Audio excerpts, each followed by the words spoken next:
Addiction is not just drinking alcohol or doing drugs. Addiction can be so many more things, things that are overlooked but extremely deadly. For example, routine. Routine is such an overlooked addiction. Right? Because a routine is a set of things that you do consistently every single day, right? That's what I think the definition of routine is. Routine definition, let's see. A regular, customary, or fixed sequence of actions regularly followed. That's routine. So you continuously do those things, right, every single day. And when you keep doing those things become comfortable to you. And comfort becomes a deadly addiction. What do I mean by that? When you become comfortable, right, you start stagnating. You like the spot you're in, so you try to stay there itself, right? So since you're just staying there, you are stagnating, like I mentioned before. And because you're stagnating, you start rotting, metaphorically, right? Why? Because this may be a overused analogy, but stagnant water gets polluted, right? All the algae starts growing, it becomes polluted, and it's not clean anymore. It's dirty. However, flowing water is much better. Why is that? Because it's continuously flowing, it's not stopping, and because of that, there's no chance for those microorganisms to make the water impure.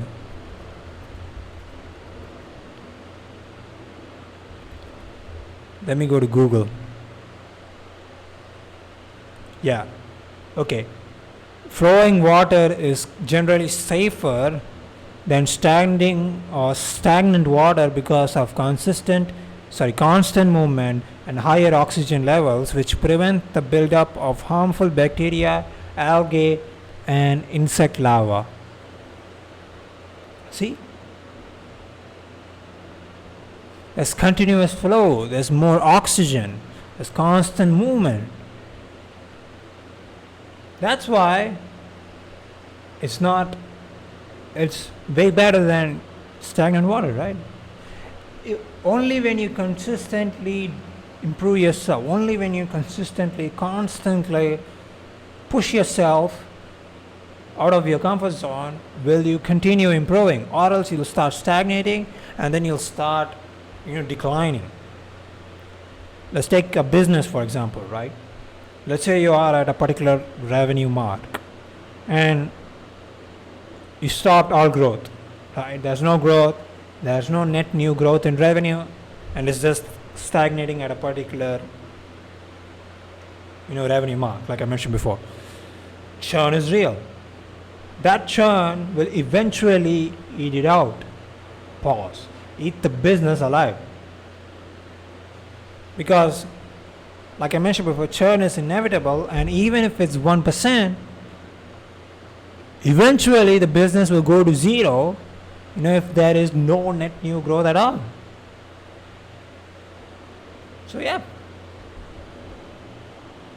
that's why it's very, very important to continuously improve yourself. Now, why is addiction very deadly? See, addiction to something, right? May that be a particular routine, may that be porn or alcohol or drugs even. Why is it there? Why is that addiction there? It's because it's a coping mechanism for your brain, right, to escape reality. You're trying to escape reality through that alcohol and drugs. And because you're trying to escape reality, because you're avoiding reality, what happens? All that shit that you're avoiding is still, stacking up, compounding in the background. It's becoming worse every single day because you're not confronting it, facing it, and resolving it. So, what these addictions do at the end of the day is that they prevent you from just having a cold hard look at reality and solving it and fixing it, right? You end up getting stuck in that state of a rut, depression, sadness, pain, anxiety, and you cannot cope without that particular crutch, that crutch of alcohol or drugs or whatever. That's why it's important to kill addiction early on, right? Because addiction prevents growth. I mean, it does a lot of things, like your mental clarity is gone. You're always in a state of confusion, in a haze. You're not that productive. You're not sharp, and honestly, life feels painful. And things like alcohol and drugs ruin you at the end of the day, right? How long can you keep doing it? How long can you get shit-faced drunk? I mean, there comes a point in life where your liver just can't handle it anymore, right? I mean, goddamn, bro, the liver is telling you to chill out. I mean, people do get older, and our bodies can only cope up with the abuse for so long. So, they are deadly to you at the end of the day. Now, it may not be as extreme as these drugs and alcohol as well sometimes. For example, let's say you have a comfortable job, right? By comfortable, I mean that it just pays your bills, and then you have a very little bit amount of disposable income to just, spend it on maybe some small things that you want, right? It's comfortable, it pays the bills, you're somewhat happy, I guess, but you never are able to pursue your goals because this thing just consumes all your energy. You're comfortable, you don't want to do anything else, so you're stuck in this stage of comfort, right? This state of comfort. So you never see a lot. I think a lot of people have dreams and goals, right? Like they all have.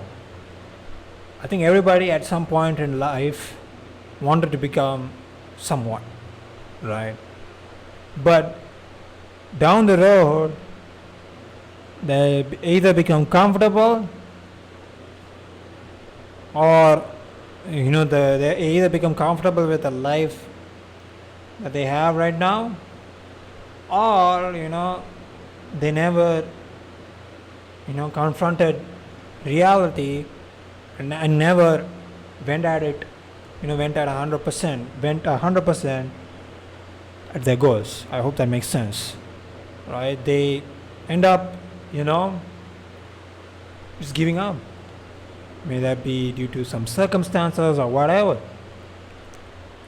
They become comfortable in that stage. I say comfortable for a lack of a better word. They do subconsciously hate it, but they're like, what? I don't care anymore. That's how they are. And I've been in that place sometimes, right? I was in that place for a little bit of time. But I realized that addiction of that comfort, right? You have a job that's paying you just enough for your bills and you have some leftover disposable income. That job will eventually kill you, will destroy you. Why? Because you're never able to save, You can't retire, and one day you'll get old. And when you get old, you need money, right? You need savings, you need retirement funds. What are you going to do? So eventually it's bad for you at the end of the day. I feel like I was more passionate yesterday. I was delivering points with much more clarity yesterday, but today seems to be kind of crazy. Maybe because I didn't have any caffeine. I don't know. But what I am saying should make sense, I hope. See, people are addicted to a lot of things at the end of the day. Alcohol, drugs, those things are, the obvious ones. The most subtle yet deadly ones are depression, routines, comfortable jobs that just pay you barely enough. Those things are even more deadlier, right? Some people are addicted to depression, honestly, because they are romanticizing their suffering, and then they subconsciously tend to enjoy that pity that they're getting, that attention that they're getting because of that pity. Oh, poor you. I feel sorry for you. Man, that's so sad to hear. I feel so bad for you, man. Oh, poor you, bro. I'm so sorry, man. They like that. They like being sad. And they like being pitied on. And they romanticize that suffering every single day. They think it's like the movies. No, it's not. Life ain't the movies, like I mentioned before. It's much more cold, and if you don't confront it in time, all you'll be left with is regret. All you'll have at the end of your life would be regret. That shit. Why the fuck didn't I confront it back then? What if I had just, started fixing my life step by step? Now, how do you get out of these addictions? Overcome these addictions? Well, first you gotta identify what these are. Do you drink too much? Do you do any drugs or something like that? Do you, I don't know, are you stuck in a somewhat comfortable job? Where you have just enough to pay bills, but you don't have enough to, get out. By get out, I mean actually live a life that you like living, have some savings, some investments, so that you're secure in your life. By secure, I mean you have something to rely upon, right? Now, once you find out what are the things that are holding you back from your goals, right? Doom scrolling, social media, all those are also addictions. Write them all down. And then you start figuring out how to get rid of them. For alcohol and drugs, you may need to go to rehab. You may need to go to therapy. You may need to do all that stuff. I'm not sure of the specifics. For depression,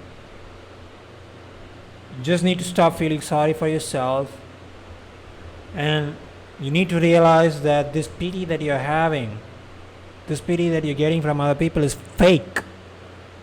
They don't really care about you at the end of the day, man. They're just being polite.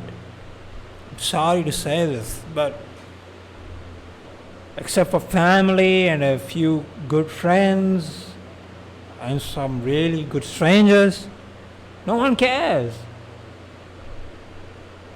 That's the honest truth. These guys who pity you, ask them for help. Ask them, hey man, can you help me? Can you invest in my business? Can you help me find a place so that I can, stop, being homeless, or so that I can stop living in my parents' basement? Ask them for some money so that you can start improving your life. They ain't gonna help you except your family, except some close friends, and some really good strangers, like I mentioned before. No one is going to help you, bro.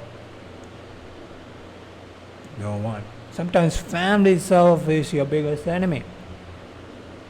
Sadly, very, very sadly. So you need to overcome all these. Stop chasing external validation. Stop chasing this feeling of pity and attention. And then, understand that life ain't the movies, and life is something that's cold, right? It doesn't have any feelings or considerations or anything like that. It operates on logic. So, yeah. It operates on the logic of your actions. What do you do? The things that you do have consequences, and those consequences can be either positive or negative based upon the type of actions that you do. And these consequences can either build the life of your dreams or destroy you completely. Right? So keep that in mind.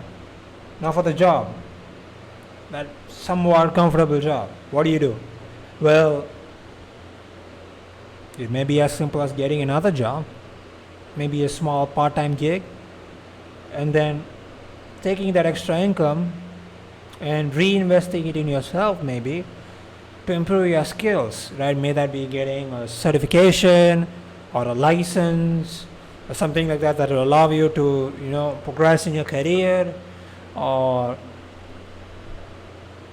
maybe take that money and invest it into a business that you have. Something man, something that will allow you to increase that income that you have. For that you need good skills, so you need to take that money, invest it into something that improves your skills. Those skills should be something that the market rewards with a lot of money, right? So that you can start increasing your income once again. And then boom, you got more money to work with. Take that money, save it, create a 6-month emergency or a 12-month emergency fund. Start slowly scaling that business as well. And when that business income matches your job income, you can quit that job. And then you can start focusing on this business that you actually like working on. Boom, your life starts improving. Now it sounds simple, right? But it ain't easy. See, life is simple but not easy according to me, right? The things that you need to do are very straightforward sometimes, but they may be straightforward. Again, but they're very hard to execute sometimes, right? Simplicity is the ultimate sophistication at the end of the day, because it's very hard to keep things simple, to do the simple things.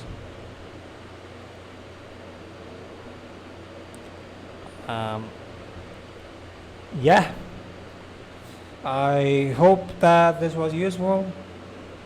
I was basically ranting for 19 minutes because I thought this may be something you need to hear, right? Because there are silent addictions which are not drugs and alcohol killing people slowly, right? They may not be as straightforwardly, daily, like drugs or alcohol, but they do slowly suck the life out of you. Like doom scrolling, living life on autopilot, things like those.